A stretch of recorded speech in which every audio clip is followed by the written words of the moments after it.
In the midst of the Vietnam War, approximately 2.2 million American men were drafted by the U.S. military. Each of the veterans has their own stories and experiences to share. Paul Fetter's military career lasted from October 2, 1965, when he was drafted, to October 20, 1967. During his time in the military, Paul Fetter was part of the 7th Army, 60th Artillery, and 1st Battalion. He achieved the rank of sergeant while he was working as an artillery surveyor in the headquarters battery. Paul Fetter was born in Kleinfeltersville, Pennsylvania on June 12, 1946, to Huber and Helen Fetter. He has two siblings, a sister named Darlene and a brother named Alton. He is also married to Jacqueline Fetter. Huber Fetter, Paul's father, worked in a trucking business, and his mother, Helen Fetter, worked as a seamstress. Paul Fetter attended Elko High School, where he graduated as the second graduating class in 1964. Prior to entering the service, Paul was a tender. He worked at a feed mill for his father's friends, and he drove trucks for his father. He also helped a mason. After graduating high school, Paul was drafted into the Army before he even thought of volunteering. It was a very traumatic time for Paul and his family. He said, When I left from the city of Lebanon on a bus, uh, that's the only time I ever saw my dad cry. And he was really upset about that.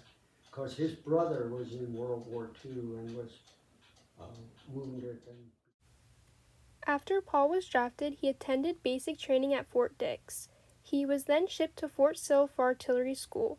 During training, Fetter explained, really try to change your mental attitude toward everything. in basic training, Fetter and his fellow soldiers would have to do long runs with all their gear on their backs. He said, Basic was the hardest part of training because you would have, it would be very physical. It was all day, uh, sort of like a continuous phys ed course.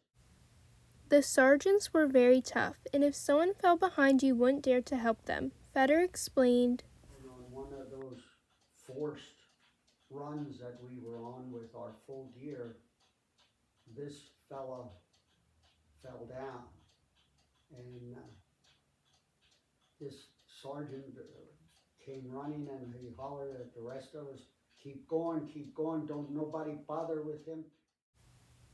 at AIT training, he was enrolled in schooling, mathematics, and calisthenics. Fetter ended up in the missile unit as an artillery surveyor where he surveyed launching sites for the Sergeant missiles. After basic training, Fetter was given his order, or military occupational name. The soldiers were given numbers and none of them knew what they meant. A sergeant explained to Fetter, I had the one guy said, well, you're in artillery and you're gonna, I said, well, what, I knew nothing about that. And I said, what is it? And he said, well, you're gonna be on those big guns. He said, you're probably gonna be a cannoneer where you gotta pick up those big shells and shove them in and stand back, hold your ears shut and let it, let them shoot. Fetter didn't want to be in the artillery, but he knew he had no choice. When he arrived at Fort Sill after artillery school, he checked in and they showed him to his barracks. Fetter asked a guy about what his MOS meant and he said, Finally asked the one guy what this MOS means, and he said, well, you're going to be an artillery survey. He said, you're going to be a surveyor. And I thought, surveyor. after artillery school, Fetter was stationed in Germany. All the experienced guys were shipped somewhere else and there were only new recruits in Germany, so he made rank pretty quick. There were 3 different units in surveying: the headquarters battery, B battery, and A battery. Fetter was in the headquarters battery. The headquarters battery supported the other 2 units. After he made rank, he ended up in charge of all 3 surveying units. Fetter was always about helping others before helping himself. That's just how he was raised. On many occasions, Fetter would recall times where he helped someone. They all had to pass a shooting test. This one fellow could not hit the target. Mr. Fetter said, not shoot. And they were hollering at him. a sergeant went up to Fetter and told him to get down there and help this guy. Being who Fetter is, he did not give it a second thought. Hopping down in the foxhole and learning a bit about this man's backstory, Fetter tells us this man was from the city of New York and knew nothing of shooting. So, Mr. Fetter told the man to stand a certain way, making it look like the fellow was shooting. Fetter shot, hitting the target 3 times, the amount needed to qualify. They both jumped out of the foxhole, and that man was therefore qualified. Fetter is a big family guy. He said how family was the hardest thing to be away from. In that time period, there were no cell phones. They stayed in touch mainly by mail. you would get time at the end of the day. There were a whole line of payphones. You would have to wait in line. You'd wait your turn to get in the phone booth. He tells us about an operator who somehow or another would clear a line if it was busy. He thought that that was such a neat thing and was immensely grateful for that operator. We asked if Fetter could recall any unusual events. He told us that there would be different convoys of surveyors who would stop for absolutely nothing. If they came into a collision with a German car, you'd move the car and keep going. You left point A with 0 interruptions. They would have guards stationed at intersections, and the only time they would stop is if a train was going across the railroad tracks. He then tells about how launch sites were picked. The officers would pick the fields they'd want to launch the missiles in. Being where Fetter grew up, agricultural land, he knew that if they went into those fields, they'd destroy the farmer's livelihood. He knew that these fields either had good hay crops ready to be cut and used, or small grains that were soon ready to be harvested. If we go in there, we're going to destroy that. You drive trucks around in there, you're going to flatten everything out, you're going to destroy his whole crop. He tells us how he distinctly remembers how the officer came up to his face, pointed his finger on Mr. Fetter's chest, and said, "You don't worry about that." He said, "We have the right to do whatever we want to do, and what I tell you to do, you do." And I thought, oh man, I could hardly take that because I knew, that guy's crop is going to be done in that field. But that's how it was. The army was in charge, and I had to do. Story doesn't end after he left Germany, though. He told us many stories about his life when he got back to the States. We asked him what the worst part of his experience was, and to our surprise, it was nothing that happened in Germany, but it was what happened when he arrived home. He told us that they got back to New Jersey, and right before they went out to leave, they were told to change out of their uniforms. He said, as soon as you get out that door, you're going to have people that are really upset with you. I couldn't wrap my head around that. I mean, America told you you have to go to protect America.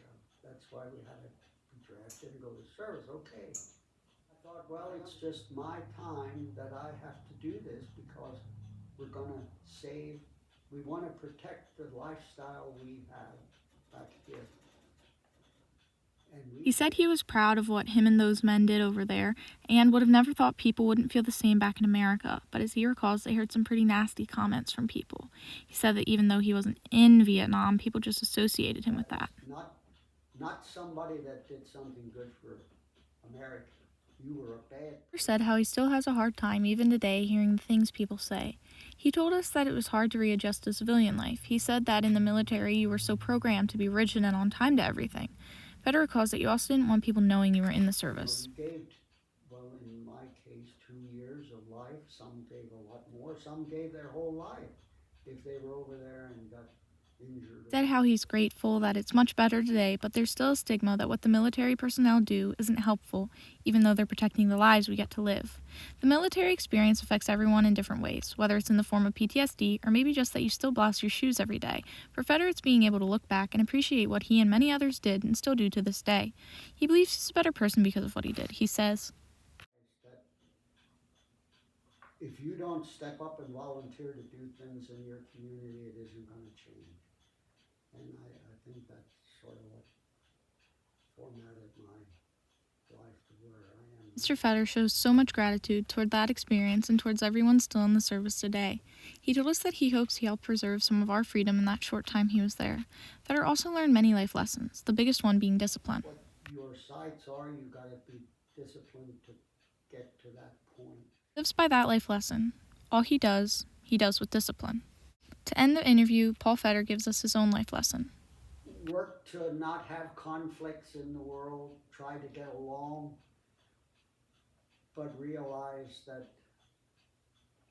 somebody has to step up to preserve the freedoms that you have and the ability to live the life that you want to live. We might not always agree, but I don't know that there's anything better in any other country in the world than the freedoms that you have here in America.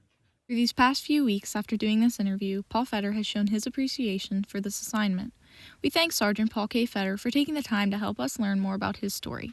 Getting to know and learn about this historic part of Sergeant Fetter's life will be something we're forever grateful for. Learning more about the men and women who have given their time to protect the lives we live is truly a blessing. Through Sergeant Paul Fetter's life, he has never forgotten what he did over in Germany, and has lived by the idea of making each day a little better for someone around him.